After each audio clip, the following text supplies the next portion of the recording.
Nous sommes en plein, je crois, dans le Shmona Esrei. Nous sommes arrivés à la fin du Modim, si je ne me trompe.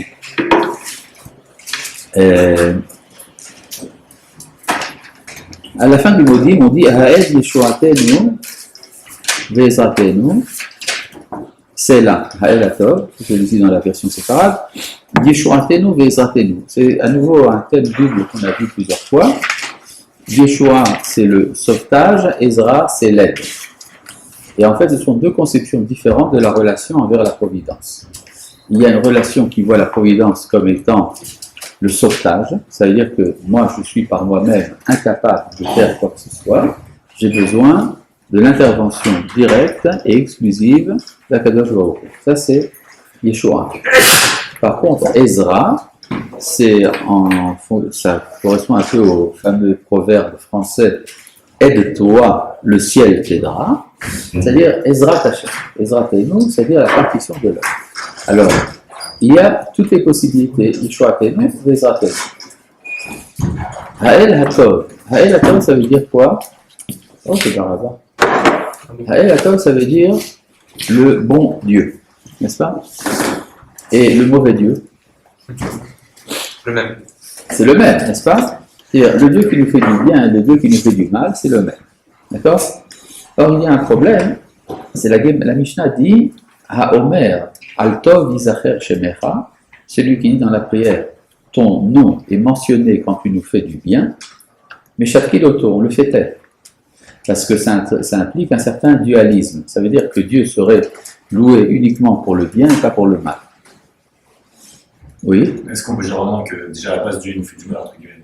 Oui, bien sûr que Dieu nous fait du mal. C'est comme ça que c'est ressenti. C'est-à-dire quand il y a des malheurs, des souffrances, etc. C'est pour le bien au final. Alors on sait très bien que ça va finalement au bien. C'est-à-dire Gamzu le Tova. C'est-à-dire quoi le Tova? Le Tova vers le bien. C'est-à-dire le Lamed suppose un avenir. C'est dans le futur que c'est bien, pas dans le présent. Et quand on dit à quelqu'un, quand il souffre, c'est bien, c'est blasphématoire. On ne peut pas dire une chose pareille. D'un autre côté, il faut savoir que ça fait partie d'un projet. Et donc, c'est pour ça que on finit la bracha en disant Hatov Shimcha, ton nom c'est le bien, Ulcha Na'e Leodot. Et il est bon de te louer. Je crois que c'est. Je comprends pas pourquoi c'est blasphématoire de dire que la souffrance c'est bien, parce que final, c'est vraiment le cas. Si mal à un truc mauvais, c'est bien parce que quand ça fait mal, ça fait mal. Oui, mais c'est pour éviter un plus grand mal. Oui, mais ça s'appelle de l'explication. Il y a une différence entre expliquer et le vécu. Le vécu ne comprend pas l'explication. C'est dans le livre de Yov, en français, Job. D'accord? C'est-à-dire un bon poste. Dans le livre de Yov, Yov est entouré d'amis qui lui expliquent pourquoi il souffre. Et il les rejette en disant « oui, mais je souffre ». Ça veut dire quoi? Ça veut dire que ce qu'il donne, ce sont des explications, et lui, ce qu'il donne, c'est un vécu. Donc ça ne peut pas se compléter. C'est comme si tu disais « combien ça vaut 2 pommes moins une orange ?» Rien à voir. Des pommes, c'est des pommes, des oranges, c'est des oranges. D'accord? D'accord. Donc, c'est pour ça qu'on ne peut pas dire on va dire c'est bien. Maintenant, je reviens ici à la clôture de la bracha. Atov Shimcha, celui dont le nom est le bon. Ulcha Na'e Leodot. Et c'est à toi qu'il est digne de donner des remerciements, de la gratitude. Mais qu'est-ce qui est impliqué dans Ulcha Na'e Leodot? Parce que dans Atov Shimcha, ce qui est implicite, enfin même explicite, c'est le bien. Donc qu'est-ce qui est implicite dans Ulcha Na'e Leodot? Que même le mal aussi. Le mal. C'est-à-dire en fait, on dit la louange est valable pour les deux modalités de révélation, soit par le bien, soit par la souffrance. D'accord? Ulcha Na'e Leodot. Bon, donc on en a fini avec la bracha numéro. L'avant-dernière, ça veut dire combien? 18, puisqu'il y a en fait 19 bénédictions dans le Shmona Esrei, n'est-ce pas? Et donc, qu'est-ce qu'on fait juste après? La dernière. Non, Je ne sais même pas. Il y a 4 Kohanim. La bénédiction des Kohanim. Donc, c'est pas la même chose. Baruch atah Adonai. Eloheinu melech haolam shehakol yador. D'ailleurs, en parlant de ça, je crois Hein? qu'on n'a jamais parlé du modim de Rabbanan, par exemple. On n'a jamais parlé du modim de Rabban. C'est vrai. Si on parle des Kohanim, c'est pour ça que je me disais. Ah, on parle du modim de Rabban.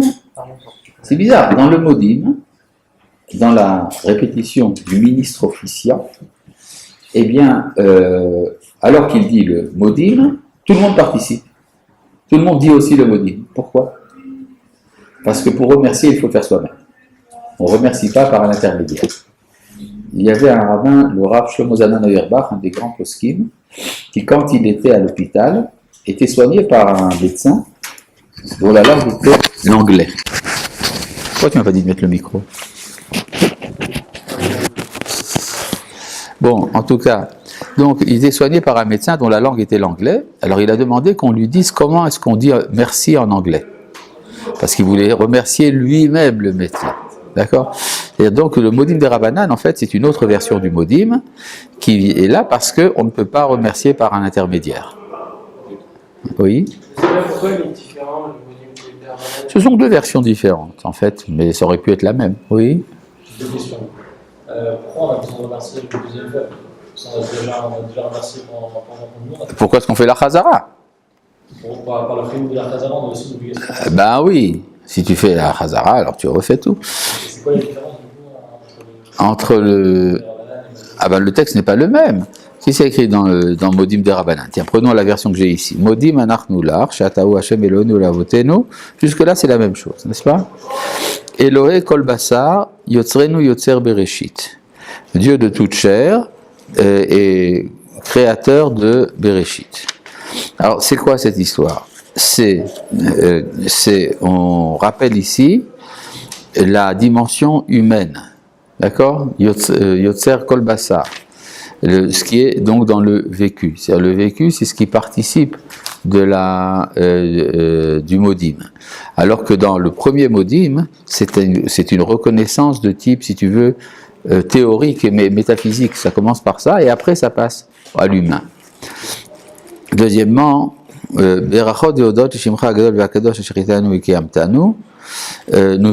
nous tenons louange et remerciements pour tout le bien que tu nous as fait, enfin pour nous avoir donné la vie. Alors, et là, on demande quelque chose, ça c'est bizarre parce que dans le modim, on vient remercier. Or là, ici, on vient demander. On demande que tu, ou bien certains disent Tekaimenu, Tekaimenu, ça dépend des différentes versions. C'est-à-dire, nous demandons quelque chose, mais qu'est-ce qu'on va demander? Alors qu'on a demandé tout dans la prière. On demande, hein? Le fait de marcher. De pouvoir remercier. C'est pour ça qu'on dit, ramène-nous donc à Seo Galutin Chatzot Kochecha, Al Shanu Modim Lach, Baruch Ela Odaot. Nous te remercions de pouvoir remercier. C'est-à-dire, nous demandons de pouvoir remercier de la manière la plus totale, qui est celle du Beth Amikdash. D'accord? Voilà. Maintenant, je reviens ici à la Birkat Kohanim. Je peux ou? Bien sûr. Hein? Bon, tu avais dit 2 questions. Non, d'accord, bon. D'accord, donc, oui, quoi? Qu'est-ce qu'il y a Par encore? contre, des quatre Kohanim, il n'y a pas enfin, au moment des fêtes pour les pas. Ah, tu dis le Alanissim. Oui. Oui, on peut en rajouter plein. Il y a le Alanissim, c'est vrai. Oui. Pourquoi on le rajoute maintenant? Pourquoi? Parce que c'est un remerciement. On vient remercier pour ce qu'il nous a fait lors de Hanouka et Purim. Ouais. Quoi? Ouais, dans ce cas-là, on ne ferait pas un spécial pour les restos. Pourquoi est-ce qu'on ne ferait pas un Alanissim spécial pour Yom HaAtzmaut? On devrait. Le problème est le suivant. Il y a d'ici 2 problèmes. Tout d'abord, le rabbinat n'a pas institué un Alanissim. Alors, par exemple, dans ma synagogue, on ne fait que des choses qui ont été instituées par la Rabbanout Harashit. Telles que, par exemple, le Hallel, le soir, le matin, etc. Ça, c'est le premier point. Deuxièmement, il y a différentes versions de Alanissim qui ont été innovées de nos jours. Il y a le Alanissim de la de la synagogue italienne à Jérusalem, il y a le Alanissim des kibbutzim datim, il y a plusieurs Alanissim qui ont été écrits. À mon avis, ils sont insuffisants. Ils ne touchent pas au point fondamental, ce qu'il faudrait écrire. De plus, il y a un autre problème. Est-ce qu'on a le droit de rajouter des mots dans la prière dans les dernières bénédictions? Est-ce qu'on peut rajouter des mots dans les bénédictions intermédiaires? Mais dans les bénédictions postérieures ou antérieures, c'est pas évident. Voilà. Mais ça serait une bonne chose si la rabbanout se décidait un beau jour à faire un Alanissim correct. Je suis prêt à les aider. Voilà. Oui. L'Alanissim, c'est pas déjà un entre les dernières bénédictions? Non, Alanissim, ça a été institué déjà à l'époque des Hashmonaïm. Oui.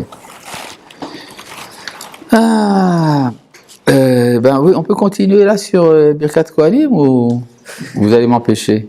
Alors si on Oui. est dans les questions, vous avez vu les vaches? Je l'attendais, celle-là. Avant qu'on parte, vous avez dit que vous alliez voir des vaches rousses. Oh, Oui. Alors Alors les vaches rousses. Les vaches rousses, finalement, ils n'ont pas renoncé, les organisateurs à m'y amener.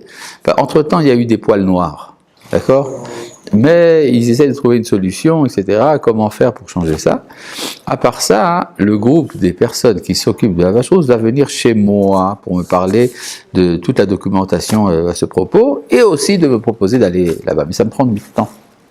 Voilà. on a juste Voilà. le 26. Ouais, avant. Bon, alors on peut continuer sur Birkat Kohanim?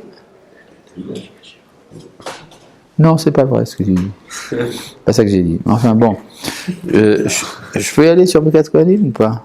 Ou bien tu continues à discuter avec tes copains? Bon, donc la Birkat Kohanim, c'est une mitzvah importante, qui est une mitzvah mideoraita, c'est dans la Torah. Maintenant, la prière de la Hamida, c'est midérabanan. Qu'est-ce que fait un Kohen qui est en train de faire la Hamida et qui est appelé à faire Birkat Kohanim? Il arrête la prière, il fait Birkat Kohanim. Ouais. Bon, c'est après certains. Maintenant, la Birkat Kohanim apparaît dans la paracha de Nasso, dans le livre de Bamidbar, comme achèvement de tous les problèmes. C'est-à-dire, il y avait beaucoup de problèmes qui sont évoqués, les impuretés, le nazir, la sota, et des tas de problèmes de ce genre. Finalement, quand on a réglé tous les problèmes, alors chacun, quand on règle son problème, on est un peu à part de la société. Par exemple, je suis malade, donc je dois m'occuper de ma santé. Je suis pauvre, je dois m'occuper de ma subsistance. Et donc chacun se confine dans son coin. Et donc une fois qu'on a fini tous les problèmes, il faut trouver un moyen de rassembler tout le monde. Ça, c'est la Birkat Kohanim. C'est la bracha pour l'ensemble d'Israël. De même, à la fin de la prière, on a fini avec tous les problèmes, et alors donc, c'est le moment de la Birkat Kohanim. Et c'est quoi la Birkat Kohanim? C'est fait de 3 versets, n'est-ce pas, qui sont Yivarach Hashem Yishmerecha, Yair Hashem Panav, etc. Ces 3 versets sont gradués. Ça commence par 3 mots, après 5 mots, après 7 mots. Et la Torah insiste pour qu'on fasse précisément ces mots-là et pas d'autres. On a retrouvé dans des fouilles archéologiques à Jérusalem un morceau d'argent de l'époque du premier temple sur lequel est inscrit la Birkat Kohanim. D'accord? C'est une des preuves de l'antiquité de ces textes, contrairement aux opinions qui placent tous ces textes plus tard. Et remarquez comment ça se passe. Dans chacun des 3 niveaux, vous avez le nom de Dieu. Yivarecha Hashem, Yair Hashem, Issa Hashem. D'accord? Ça veut dire que toutes les formes de bénédiction ont leur origine chez Akadosh Baruch Hu. Ça, c'est très bien. Maintenant, il y a une différence entre le premier verset et le deuxième et troisième. Dans le deuxième et troisième, vous avez le mot Panav. Yair Hashem Panav, Issa Hashem Panav. Dans le premier verset, Yivarecha Hashem, il y a pas écrit Panav. Quelle est la différence? Alors, il faut d'abord comprendre de quoi ça parle et on comprendra pourquoi il n'y a pas Panav. Yivarecha Hashem, que Dieu te bénisse. C'est quoi la bénédiction dans la Torah? Alors, vous avez dans la Mechilta, un des anciens Midrashim, on dit à propos du verset Vayivarech Elohim et Yom HaShivi'i Vayikadesh Oto. Dieu a béni le 7e jour et l'a sanctifié. Et le Midrash explique, encore quoi l'a-t-il béni? Dans le fait qu'il y avait une double ration de manne le vendredi. Donc c'est l'abondance matérielle. C'est l'abondance matérielle. Et c'est quoi Vayekadesh Oto? Qu'il n'y avait pas de manne le Shabbat. Donc, la Kedusha et la Beracha sont l'inverse l'un de l'autre. Quand il y a abondance matérielle, c'est Beracha. Quand il y a privation matérielle, c'est le lieu de la Kedusha. D'accord? Et là, on parle ici donc de l'abondance matérielle. Et Rachid nous dit, Yevarecha, Yirbu Nechasecha, que tes biens soient abondants. C'est-à-dire que tu aies un compte en banque bien garni, que tu aies une belle maison, des meubles, que tout aille bien, que tu sois riche. Alors, c'est intéressant parce que ça veut dire que le premier étage de la bénédiction, c'est l'abondance matérielle. Et il faut comprendre que ça vient de Dieu, Hachem. Veishmerecha, et qu'il te préserve de quoi? Des voleurs. Ishmerecha minaganavim. C'est-à-dire, à quoi ça sert d'avoir des biens s'ils sont dilapidés, s'ils sont volés? Alors, ça veut dire deux choses très importantes. D'abord, que la Torah engage tout d'abord à régler le problème économique avant de passer au spirituel. Contrairement à ce qui se passe dans les religions. On dit de préférer le spirituel au matériel. Et là, la condition fondamentale, c'est le matériel. Il y a une halakha qui est que on doit vendre même les solives de sa maison, les poutres de sa maison, pour s'acheter des chaussures. C'est écrit comme ça dans la Gemara. Il vaut mieux vendre les poutres de sa maison pour pouvoir s'acheter des chaussures. Ça veut dire quoi, cette halakha? Ça veut dire que dans ce monde, il faut des chaussures pour marcher.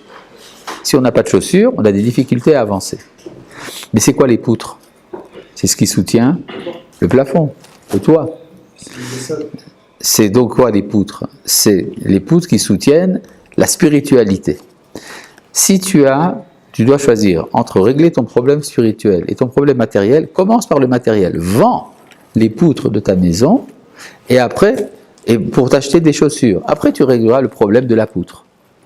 Ça, c'est le premier point. Deuxième point, c'est qu'il n'y a pas le mot panav. Il n'y a pas le visage, il n'y a pas le face-à-face. C'est-à-dire, l'abondance matérielle est importante, mais il n'y a pas de rencontre de face-à-face avec Akadosh Baruch Hu à travers le matériel exclusivement. C'est pour ça que le mot panav n'apparaît pas.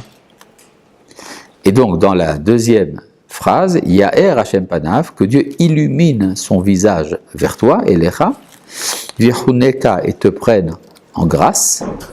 Alors, c'est quoi Yaher Hashem? Comment est-ce que Dieu donne l'illumination de sa face? Par la Torah. D'accord? En araméen, Torah se dit Oraita. Oraita du mot or, qui veut dire la lumière. D'accord? Donc, Yaher Hashem Panav, c'est la dimension spirituelle qui est essentiellement concentrée dans la Torah. Yaher Hashem Panav Elecha. Virchuneka, et qu'il te prenne en grâce. C'est quoi Virchuneka? C'est ce que tu ne mérites pas. La grâce, c'est ce qu'on ne mérite pas. Mais à partir du moment où on rencontre la Torah, il y a une rencontre avec l'infini, et donc dans l'infini, il y a plus toujours que la capacité de recevoir. C'est-à-dire, je reçois toujours plus que ce que je mérite. Virchuneka. Troisième verset, Yissa Hashem Panav Elecha. Que Dieu oriente sa face vers toi. Alors, la set panim, maso panim, c'est donner une préférence. Or, il est dit de Dieu, Asher lo yissa panim velo yikar shochad. Il ne donne pas de préférence, il ne prend pas de pot de vin. Et donc, pourquoi? Dans Devarim, évidemment, dans la paracha de Ekev. Dans Ekev, Asher lo yissa panim velo yikar shochad. Quelle question. Non, mais c'est une paracha qu'on lit quand on est en vacances. C'est pour ça que je le Ouais, alors souvent. Donc, Asher lo isapani velo ikar shochad. Donc, ça contredit. Il y a un midrash qui dit que les anges ont dit à Kadosh Baruch Hu, comment tu dis Yisa Hashem panav elecha, alors qu'il est dit de toi que lo isapanim, tu ne donnes pas de préférence. N'est-ce pas? C'est contradictoire. Réponse d'Akadosh Baruch Hu aux anges.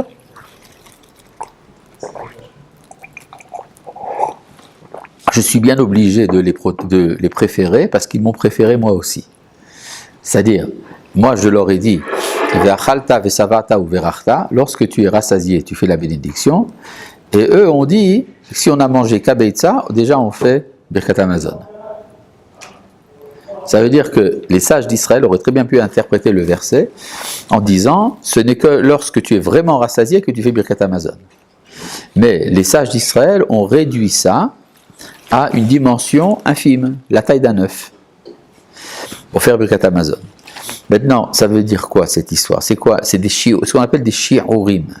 Des shi'urim, ça veut dire donner des limites précises au halachot. N'est-ce pas? Il y a le kazaït, kabeitza, etc. Ça veut dire qu'en fait, il y a une intuition, disons, juive, hébraïque, du monde de la sainteté.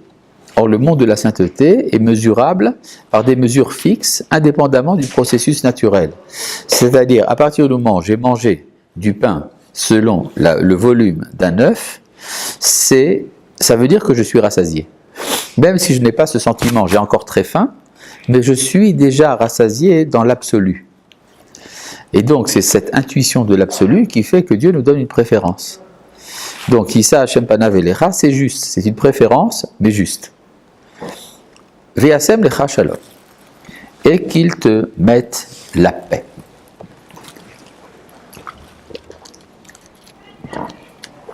C'est quoi mettre la paix? Il y a dans le mot shalom, comme racine hébraïque, eh ben non. Ça vient du mot, de la racine shin lamed he, d'où vient le mot shalva. Shalva qui veut dire la tranquillité. Shalom, c'est la tranquillité totale, avec un même. D'accord? C'est comme par exemple tohu, qui veut dire le néant, tehom. Exactement. Chen, hinnam. Donc le même est un rajout dans le mot shalom. Je ne sais pas si à l'Académie hébraïque ils accepteraient ça, mais c'est vrai pourtant. Donc shalom veut dire la tranquillité totale. Comment est-ce qu'il y a la tranquillité? Quand on n'est pas gêné par l'extérieur. C'est pour ça que la Torah dit Venatati shalom ba'aretz, je mettrai la paix sur la terre. Et après elle dit Urdaftem et oivechem, et vous poursuivrez vos ennemis. Donc ça veut dire que s'il y a la paix, c'est pas la paix avec les ennemis, c'est la paix à l'intérieur. Une fois qu'il y a la paix à l'intérieur, on peut également s'occuper de nos ennemis. D'accord? C'est ça le shalom. Maintenant, le problème du shalom est très grave. Il y a vous connaissez cette fameuse phrase de Enrico Macias, n'est-ce pas? Non, Ose Shalom Bebromav. Où il y a ces Shalom, allez, nous, ve'al kol Israël, ve'imro, n'est-ce pas? Cette phrase est récitée avec joie lors des représentations d'Enrico Macias, de Doudou Fischer, et également dans le Birkat Hamazon, dans le Shemona Esrei, dans le Kaddish. Et le problème, c'est qu'on ne se rend pas compte que cette phrase est une phrase tragique. Parce qu'elle veut dire quoi? C'est celui qui sait faire la paix dans ses hauteurs qui fera la paix parmi nous. Ça veut donc dire que nous sommes incapables de faire le shalom. Et donc, c'est très grave. Oseh shalom bibromav, c'est seulement lui qui peut amener la paix sur nous. Et ça pourquoi? Parce qu'il y a une vision extrêmement pessimiste de la condition humaine. Par exemple, dans le Netiv HaShalom du Maharal de Prague, qui explique que le monde dans lequel nous vivons, c'est le monde de la rivalité. Pourquoi c'est le monde de la rivalité? Parce que nous sommes des créatures. N'est-ce pas? Quoi? Nous sommes des créatures. Une créature, c'est celui qui a un créateur. C'est ça? Or, c'est quoi être créateur?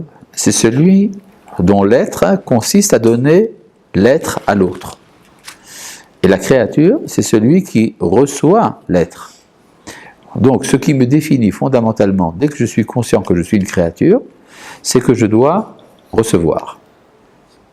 Et si je suis fait de volonté de recevoir, et que l'autre aussi est fait de volonté de recevoir, il va y avoir une rivalité.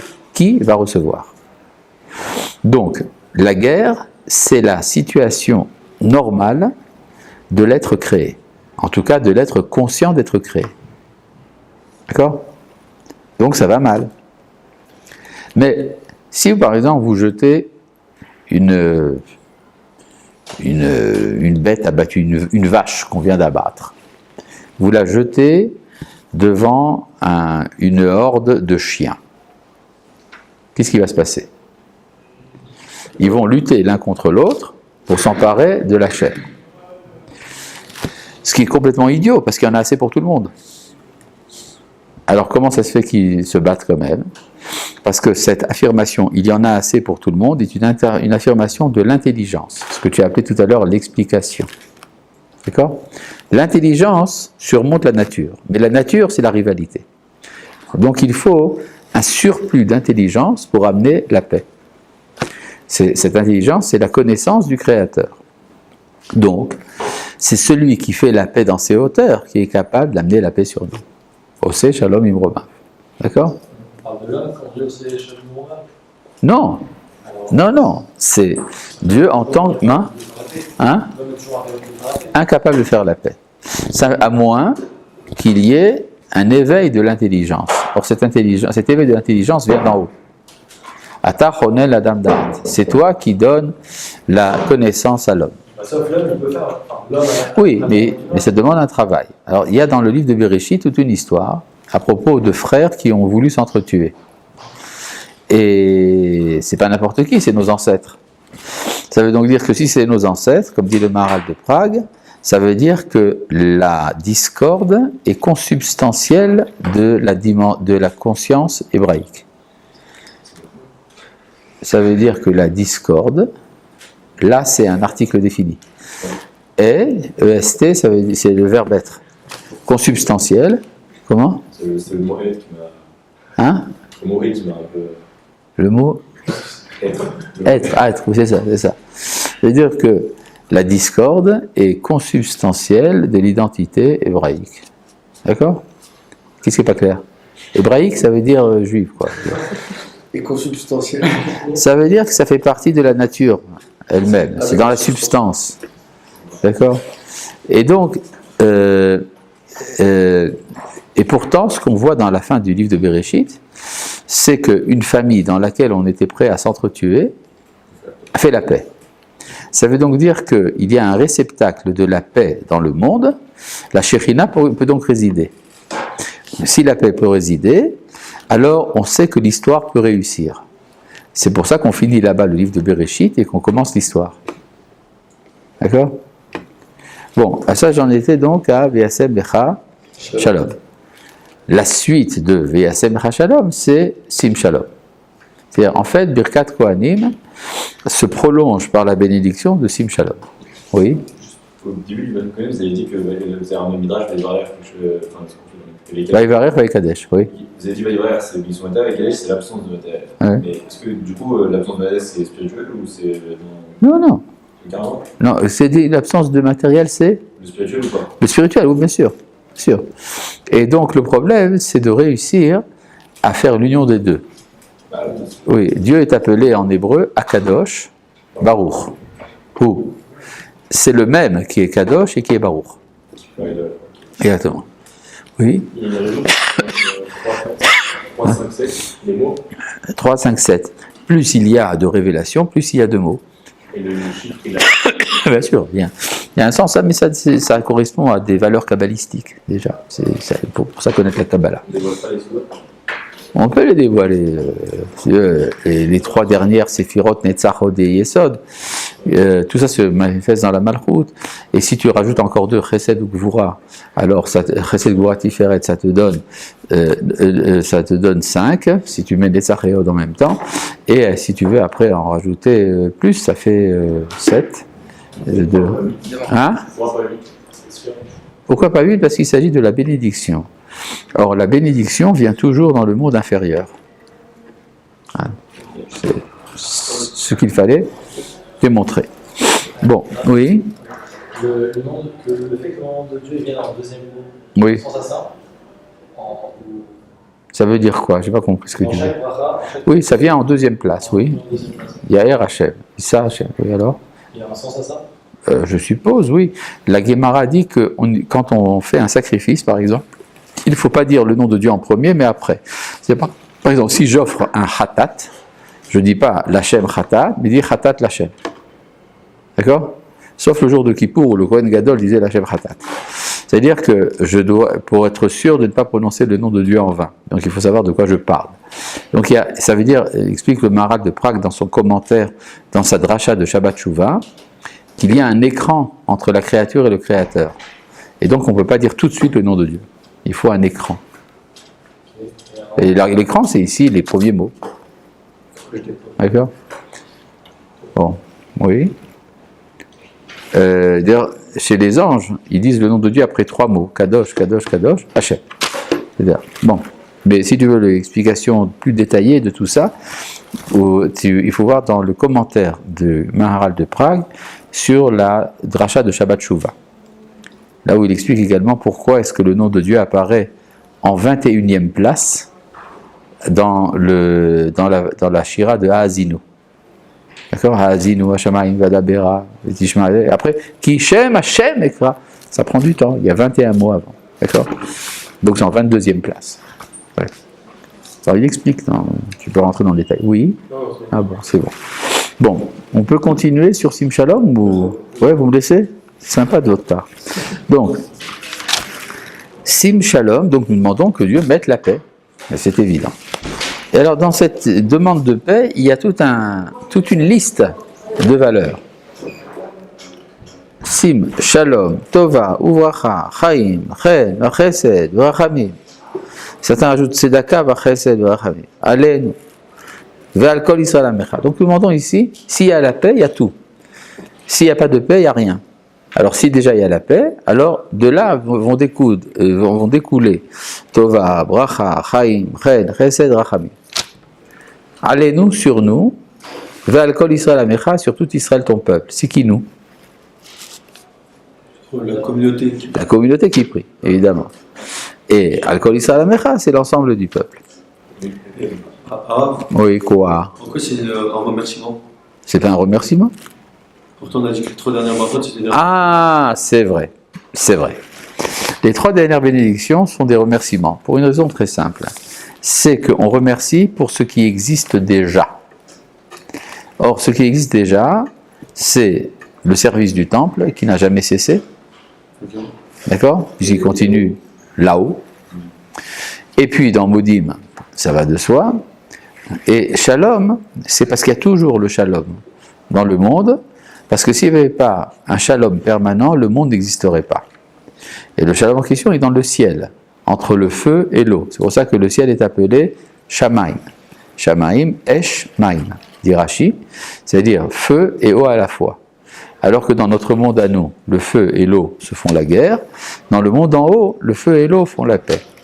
Et donc nous sommes conscients du fait de cette présence du shalom en haut, et donc quand nous demandons le shalom chez nous, c'est nous demandons simplement un surplus de shalom. Oui. C'est quoi ce feu là-haut? Bah, le feu c'est le contraire de l'eau. Dans Shamaim, c'est quoi Eshmaim? Bah, oui, c'est ça, c'est le contraire de l'eau. L'eau, oui bien sûr, le feu c'est ce qui détruit, et l'eau c'est ce qui construit. Le soleil le feu? Non, c'est ce qui détruit, c'est ce qui construit. Par exemple, le mot maïm, qui veut dire de l'eau, c'est un singulier ou un pluriel? C'est un pluriel. En hébreu, c'est un pluriel. C'est quoi le singulier de maïm? Ma, n'est-ce pas? Ça veut dire quoi, ma? C'est 45 en gamatria, c'est comme l'homme. J'ai pas demandé combien c'est en guématria, je demande ce que ça veut dire, ma. Quoi? Quoi? D'accord? Ne pas confondre avec le mot aqua en latin. D'accord? Mais quoi, ça veut dire l'être. Toute chose, c'est du ma. C'est-à-dire de toute chose, tu peux demander quoi? Donc, toutes les choses ensemble, c'est ma'im. D'accord? Tandis que le esh, c'est ce qui fait disparaître ce qui est. D'accord? C'est donc les deux, il y a un équilibre entre Esh et Maïm, c'est ça, Shamaïm? Oui. Et du coup, quelqu'un qui seul, quand il dit Allénou, il parle de lui au pluriel, parce qu'il n'est pas dans cette communauté. Oui, il parle toujours au pluriel. D'ailleurs, dans toutes les bénédictions, on parle au pluriel. Oui, mais quand on est en communauté, on parle de... Oui, d'accord, mais parce que par principe, l'homme appartient à une communauté. C'est-à-dire, la prière individuelle, d'après Rabbi Yehuda Halevi, c'est safek, est-ce que c'est vraiment une prière? C'est pas vraiment sûr que c'est une prière. C'est-à-dire, la prière de l'individu n'est pas vraiment une prière. Oui. Quand il est possible de prendre sur soi un jeûne supplémentaire, Oui. et on fait une bracha à la fin de la tefila. Oui. Et dans ces brachas aussi, il me semble que c'est pas. Quoi? Dans le Mikra ici, il me semble que c'est pas nous à la fin, mais. Non, bien sûr, ça c'est parce que si quelqu'un prend une initiative individuelle, alors c'est individuel. Du coup, quand il va faire la vida elle-même, il Oui. y a un passage qu'on rajoute pour le jeûne. Le Hanénou. Il le fait avec un et nous, Oui, bien sûr. donc il ne changerait pas celui-là, mais quand il Ouais. l'annonce, c'est pas. Ouais. Exactement. Ouais. Où est-ce qu'on en était? C'est ça. Donc, Uvarechenu avinu kulanu keechad ou yachad keechad, ça dépend. Beorpanecha, c'est-à-dire bénis-nous notre Père. D'habitude on dit avinu et quoi aussi? Malkenu. On dit avinu, malkenu. Avinu quand nous sommes dignes de sa miséricorde, malkenu quand nous sommes indignes. D'accord? Mais là, nous demandons une relation de père. Il y a, dans le Zohar, il y a une critique violente contre ce que le Zohar appelle avodat eved, le service donné par un esclave. Et il y a également avodat ben, le service rendu par un fils. Or, la halakha dit que tout ce qu'un esclave doit faire pour son maître, un fils doit le faire pour son père. Mais la différence, c'est que le fils doit comprendre la logique, la volonté du père. Il doit comprendre le pourquoi. Ben, donc fils, venant du mot bina, les havin, comprendre. Tandis que eved, c'est celui qui fait. En araméen, ovda, c'est un acte. C'est-à-dire, un esclave, on ne demande pas de comprendre, on demande de faire. Tandis qu'à un fils, on demande de comprendre. Et donc le Zohar est critique, il dit celui qui rend un service à Dieu comme s'il était un esclave, c'est dépréciable. D'accord? Donc le travail malkenu ne peut pas être préféré. C'est avinu qui est préférable. D'accord? Oui. Donc il y a ici un problème. Alors dans ce cas-là, pourquoi est-ce que les grands de notre peuple sont appelés Eved Hashem, serviteurs de Dieu?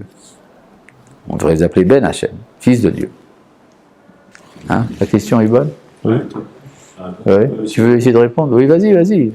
Je suis toujours ouvert. Ces gens-là, Ouais. ils ont déjà été Ben. Ah, En fait, ils très juste. Ben, et ils sont devenus. Vu qu'ils ont été Ben, ils peuvent servir comme un esclave. Oui, mais dans ce cas-là, c'est pas Eved, c'est Eved Hashem. Donc vous avez trois niveaux. Eved, Ben, Eved Hashem. C'est ça. Donc le Eved Hashem, c'est celui qui est déjà fils et qui par abondance d'amour se comporte à la manière d'un serviteur. D'accord? C'est un acte d'amour. Oui? De définir la facilité comme être un ben, de le faire sans qu'il le demande, c'est une mauvaise définition de la facilité. C'est-à-dire que je suis un ben, j'ai compris la raison de la repos, Ouais. je fais plus que ce qu'il m'aurait demandé. Ça c'est la chassidoute, oui. Bien ta chassidoute. Alors c'est quoi la différence? Justement, le chassid, le ben peut être chassid. Le Eved ne peut pas. C'est-à-dire, celui qui est Eved, il risque de faire des grosses gaffes. Ça s'appelle le chassid choté. D'accord? Il va se dire, puisque Dieu veut que je prenne un loulav, je vais donc en prendre deux. D'accord? C'est une erreur, parce qu'il n'a pas l'entendement de la chose. Alors c'est quoi la différence entre la facilité et le Hachem? Le Eved Hashem, c'est celui qui, une fois passé par la dimension Ben, renonce à comprendre. Pas parce qu'il veut être bête, mais c'est parce qu'il fait une confiance totale et absolue. C'est ça. C'est la Torah du monde? Ouais. Alors, oui. Aujourd'hui, c'est-à-dire que, enfin, bon, moi, si je fais la calculatrice, il se passe quelque chose que je comprends. Si quoi?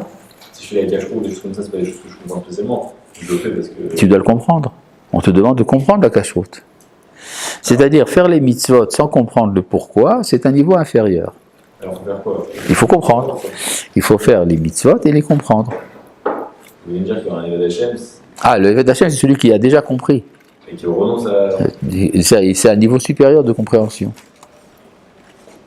Auquel il accède justement en se livrant. Oui. C'est que là, pourquoi on dit Naaseh Venishma? Naaseh Venishma. Très belle phrase. D'où ça vient? Mishpatim. Mishpatim. C'est dans la parasha de Mishpatim. Comment commence le verset? Vayanu kol ha'am yardav vayomru. Le peuple entier a répondu. Kol asher diber Hashem. Tout ce que Dieu a dit. Et donc nous avons entendu. Naaseh Venishma. Nous allons l'accomplir pour réentendre, pour mieux comprendre. D'accord?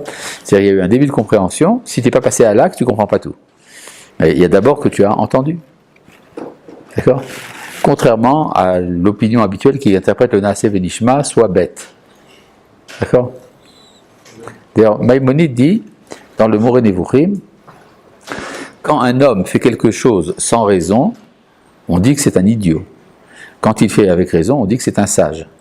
Alors, Akadosh Baruch Hu nous aurait ordonné des choses qui n'ont pas de raison. Donc, il faut connaître la raison des mitzvot. Ça s'appelle les ta'ameh à mitzvot. La raison des mitzvot. D'accord? Juste pour revenir tout à l'heure, est-ce qu'un Eved Hashem, il doit aussi donner un chassidut, de chassidut? C'est ce qu'on a dit. Oui, à plus forte raison. Si déjà le Ben, il peut faire d'être Hassidut, à plus forte raison, l'Eved Hashem. Le Eved Hashem, il renonce à sa valeur. Non, pas vraiment. C'est-à-dire, il veut accéder à plus fort. D'accord? Et donc, il renonce. C'est dans ce renoncement qu'il arrive à comprendre. C'est Naaseh Venishma, justement. Ça, c'est le vrai Naaseh Venishma. C'est-à-dire que, par exemple, le Eved Hashem, il peut également s'opposer à la volonté d'Hashem. Par exemple, c'est le cas d'Abraham.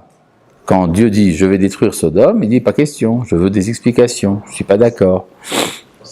Oui? Parce qu'il sait ce qu'il veut. Non, il comprend que ici, s'il ne comprend pas, il doit intervenir. Oui? Mais c'est-à-dire qu'aujourd'hui, nous, par exemple, on passe par la Chassidut pour devenir Ben Hashem. La Chassidut ici, c'est pas le chassidisme. Quand il dit Chassidut, c'est la Midat Chassidut. Il veut dire... Non, le mot Chassidut en hébreu a plusieurs significations. Alors en hébreu moderne, en général, quand on dit Chassidut, c'est le mouvement chassidique. Et c'est pas de ça dont il parle. Il parle de la Midat à Chassidut, qui est un niveau qui vient après la dimension tzaddik, on devient chassid. Le tzaddik, c'est celui qui fait ce qu'on lui a dit, il s'acquitte de son devoir. Le chassid, c'est celui qui en fait plus. D'accord? Oui. Moi, je dis de Yedid Hashem. Yedid Hashem. Non, ça c'est pas un niveau, c'est une manière particulière d'être Eved Hashem, c'est le cas de Binyamin. Donc c'est l'explique tout ça, donc ça reste pour Eved Hashem. Oui, bien sûr. Bon. Où est-ce qu'on en était? Ah oui, donc on en était là. Donc, Barchenu Avinu, c'est à cause de Avinu, notre Père. Kulanu Ke'echad ou bien Kulanu Yachad, il y a différentes versions. Be'or Panecha. En tout cas, cette idée, c'est que la bénédiction ne peut être que collective. Une bénédiction individuelle n'a pas de sens. Qui Be'or Pan, et nous demandons la lumière de ton visage. Alors, c'est très important parce qu'il y a chez les goïms, on parle souvent de la fusion avec le divin. Ça s'appelle l'union mystique. En latin, unio mystica. C'est-à-dire cette idée que l'amour de Dieu, c'est en fait, ça demande, d'une certaine manière, la mort. Il faut mourir. Et d'ailleurs, les chrétiens souvent disent, quand ils meurent, qu'ils vont voir Dieu. D'accord? Or ça, c'est contraire à l'enseignement de la Torah, qui est, tu choisiras, merci, tu choisiras la vie. Parce que logiquement, on devrait choisir la mort. Mais le projet, c'est de rencontrer. Or, la rencontre implique qu'aucune des deux parties qui se rencontrent ne disparaît. C'est-à-dire, je dois à la fois être et ne pas avoir d'écran avec celui que je rencontre. C'est-à-dire, il n'y a pas ici un morceau de Oui, un morceau de mouchoir, un papier, quelque chose comme ça, de ce genre. Ça serait vachement utile. Dans le poche, mais je sais pas si c'est intéressant. Hein? Enfin, je sais pas utiliser, mais c'est. Bah. Ah, il est allé amener. Il a amené.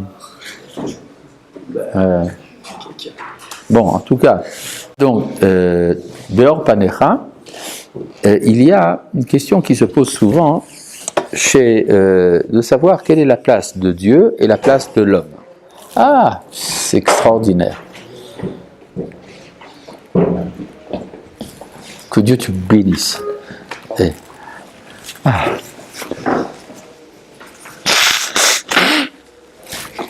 Il y a un problème dans la civilisation humaine, de savoir quelle est la place de Dieu et la place de l'homme. Alors, la civilisation occidentale a un héritage de la philosophie grecque qui est que l'homme prend la place de Dieu. Ça se retrouve par exemple dans l'opinion libérale. Le libéralisme implique que c'est l'homme qui est responsable de sa destinée et que Dieu n'a rien à faire dans cette histoire, si même il existe. Peut-être qu'il existe, peut-être qu'il n'existe pas, mais en tout cas, ce qui est important, c'est l'homme. C'est lui qui est au centre. La tradition islamique dit le contraire. L'homme n'a rien à dire, c'est Dieu qui est tout-puissant. Seul lui est grand. Et donc, l'homme doit se soumettre à la divinité.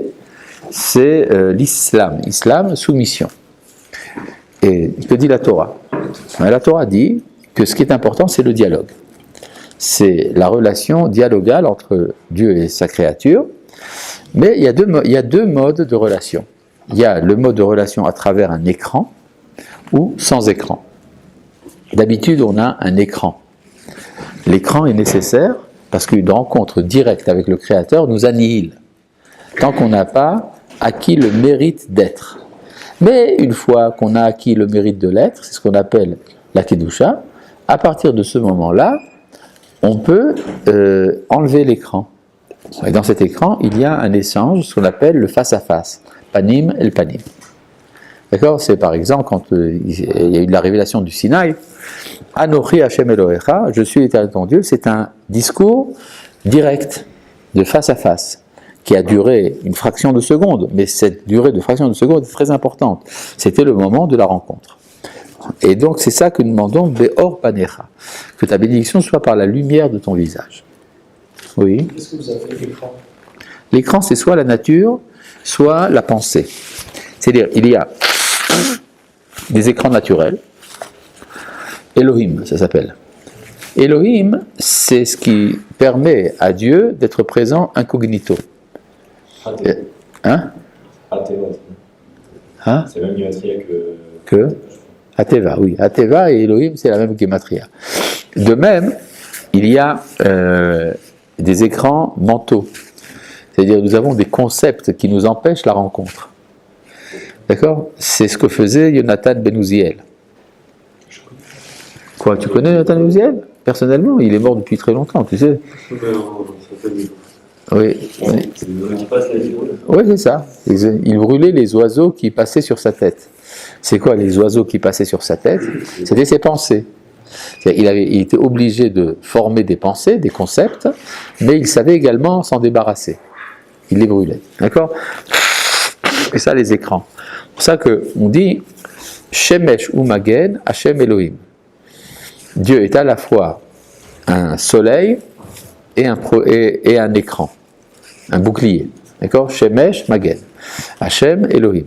Elohim, c'est l'écran qui nous protège de Hashem. Mais vient un temps où on dit Venisgav, c'est le verset dans Yeshayahu, Venisgav Hashem Levado. Il ne restera plus que Hashem. C'est donc sans Elohim. Il y aura la relation directe entre Hashem et l'homme. D'accord? Donc c'est ça le Or Panecha. Qui, Beor Panecha natata lanu Hashem Elohenu, c'est parce que par la lumière de ton visage que tu nous donnes l'Éternel notre Dieu, Torah, Vechaim, Ahava, Vachesed, Tzedaka, Verachamim, Beracha, Veshalom. Donc tout ça, ça vient lors de la rencontre avec ta face. Il y a une expression proverbiale du Moyen-Âge, Da'at kanita machasarta. Da'at hasarta makanita. Si tu as acquis la connaissance, il ne te manque de rien. Et s'il te manque la connaissance, tu n'as rien acquis. C'est quoi la connaissance? C'est pas la connaissance intellectuelle, c'est la rencontre. Da'at, comme il est dit pour Adam Arishon, qu'il a connu sa femme. Vayeda à Adam et travaillishto. Et Vetov be'enecha levarchenu, et il est bon à tes yeux de nous bénir, ou levarer et de bénir, et kol amcha Israël ou Bet Israël, c'est que tout ton peuple Israël. Alors certains rajoutent Beracha Shelema, Berov Oz Shalom. Il y a certaines versions, dans certaines communautés marocaines, on dit Beracha Shelema, Berov Oz Shalom. Dans la plupart des versions, ça n'apparaît pas.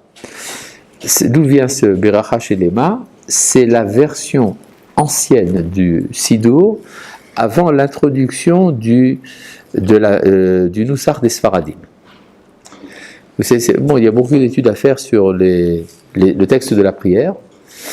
Depuis à peu près le XIVe siècle, ou même un peu avant, les séfarades se sont imposés à l'ensemble du monde méditerranéen, mais il y a des résidus des anciens Nusachim. Un d'entre eux, c'est le Beracha Shelema en question. Les anciens Nusachim, c'est le Nusachim Ashkenaz? Non, pas du tout. Il y a toute une flopée de Nusachim anciens, le Nusach de Catalogne, le Nusach de Crimée, de Romagne. Oui. C'est pas écrit dans la Gemara? Non, le Nusach de la prière n'est pas écrit dans la Gemara. Certaines phrases, oui. Mais par exemple, jusqu'à ce jour, il y a encore en Grèce une communauté romagnote. Quoi? Le romagnote, c'est un Nusach qui n'est ni séfarade ni ashkénaze, qui est plus ancien, qui date de l'époque de l'Empire byzantin. D'accord? Donc il y a des restes comme ça. Il y a le Nusach des Juifs de Rome, le Nusach des Juifs de Calabre, etc. Il y a beaucoup de... Il y avait par exemple, il y avait le Nusach du sud de la France. Il est encore appliqué à Avignon, à Arles, etc. Il y a quelques endroits comme ça où ça continue, mais c'est pas le Nusach séfarade. D'accord? Donc j'en étais... Ah oui, les variétés kol amcha Israël, b'ov oz ve shalom, avec abondance de puissance et de paix. Baruch ata Hashem, amvarech et amo Israël b'shalom. Amen. Alors pourquoi est-ce qu'on dit Amen à la fin? Parce que quand il y a une série de bénédictions qui se suivent les unes les autres, quand on dit la dernière, on dit Amen. D'accord? Vous avez compris? Alors comme il y a ici 19 bénédictions, on finit la dernière, donc on dit Amen. Ce qui pose un problème. À la fin de la Haftara, il y a plusieurs bénédictions, et on finit par Mekadesh à Shabbat, et celui qui dit la Haftara ne dit pas le mot Amen. Sauf dans certaines communautés, justement à cause de ça. Bon, alors ça se discute. Le fait est que le minag est qu'on ne dit pas Amen à la fin de la Haftara. Oui? Hein? Boné Berachamav Yerushalayim. Amen. Pourquoi Amen à ce moment-là? C'est la dernière des 3 brachot qui sont mis de Horaïta. Et après vient la 4e, c'est Ael Atov et Ametiv. D'accord? Qui est mis des Rabbanan. Et après, on redit Amen à la fin de ça, ou quoi, à la fin de la 4e, non? Non? Hein? c'est bizarre aussi. Non, pourquoi? C'est une seule bénédiction. Une bénédiction isolée n'est pas dans une suite. D'accord? Oui. Qui a dit que... Non, pour faire la différence entre les Deoraita et des Rabbanan, alors dans le Birkat Hamazon, on arrête au Amen. D'accord? D'ailleurs, il y a d'après la halakha originelle, quand quelqu'un est employé chez un employeur, alors il a le droit de s'arrêter de son travail pour faire Birkat Hamazon, mais seulement les 3 premières bénédictions, pas la 4e. D'accord? Alors aujourd'hui, on considère qu'on accepte, parce que de toute façon, le Birkat Hamazon est bâclé à bloc, alors donc ça n'a aucune importance si tu rajoutes quelques mots ou pas. D'accord? Oui. C'est vrai. Maintenant, en vrai, il englobe tout. Non, il n'est pas obligatoire, du tout. Bon. On dira aussi. Hein? On dira aussi. Quoi? À la fin de la vie. À la fin de la Mida, on dit Amen, c'est normal, puisque c'est la fin d'une suite de brachot. Ah non, le Osé Shalom. Non, le Osé Shalom, c'est que tu le fais en tant que Yachid, mais si tu es Chazan, par exemple, tu dis pas le Elohai Netzor, tu dis pas Osé Shalom. D'accord? Alors certains rajoutent le Yiyou, le Ratson, Ibrefi, Vegon, Libil, Fanecha, Hashem, Tsori, Vegoali, certains ne le rajoutent pas en tant que Chazan. D'accord? Oui? Il y a un sens au Ahava Chesed, c'est-à-dire qu'avec un famille, on suit à chaque fois en goût. Alors il y a ici différentes versions. Par exemple, chez les Ashkénazes, ils disent Torah Traim Ahavat Chesed. Ils disent pas Torah Vechaim Ahava Vachesed. Ça a probablement un sens, oui, c'est vrai. Une Torah de vie. Torah, c'est les Ashkénazes, c'est plus fort. Torah Traim, une Torah qui donne la vie. C'est-à-dire qu'il peut y avoir une Torah qui ne donne pas la vie. Ahavat Chesed, l'amour de la générosité. Il peut y avoir une générosité qui ne vient pas par un acte d'amour, mais par un devoir. Donc c'est normal que ça aille ensemble. Tzedaka verachamim aussi, c'est la même chose. Tu donnes la tzedaka, tu peux ne pas avoir de pitié.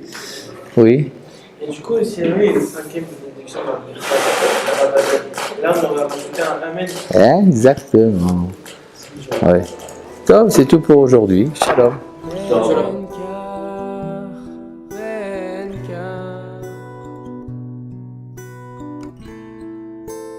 נקראים בנים